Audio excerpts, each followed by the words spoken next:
కరీంనగర్లోని శాతవాహన విశ్వవిద్యాలయం క్రీడా మైదానంలో టీజీపీసీఈటీ శరీర సామర్థ్య దారుఢ్య పోటీ పరీక్షలను తెలంగాణ ఉన్నత విద్యా మండలి చైర్మన్ బాలకృష్ణారెడ్డి ప్రారంభించారు.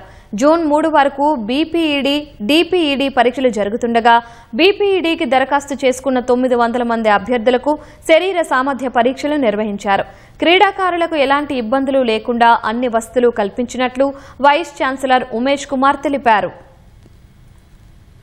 ఈ రోజు చాలా అన్ని స్టేట్ నుంచి ముఖ్యంగా తెలంగాణ నుంచి అన్ని ప్రాంతాల నుంచి స్టూడెంట్స్ వచ్చి ఎంతూజియాజంగా పార్టిసిపేట్ చేస్తున్నారు. ఈవెంట్ ను ఇనాగరేట్ చేయడం అనేది నిజంగా నేను ఒక అదృష్టంగా భావిస్తున్నాను. సో మా మెసేజ్ ఏంటంటే అందరూ పార్టిసిపేట్ చేయండి. చక్కగా ఈ రోజు ట్రాన్స్పరెంట్ గా ఈ యొక్క ఈవెంట్స్ ను కండక్ట్ చేస్తున్నారు. మంచి టీం ఉన్నది. టీం ఎక్స్పీరియన్స్డ్ ఎక్స్పర్ట్ టీం ఆధ్వర్యంలో ఈ యొక్క పోటీలు అనేటివి నిర్వహించడం జరుగుతుంది. నేను అందరికీ పార్టిసిపెంట్స్ కి అందరికీ ఒకసారి మళ్ళా శుభాకాంక్షలు తెలుపుతూ ఆల్ ద బెస్ట్.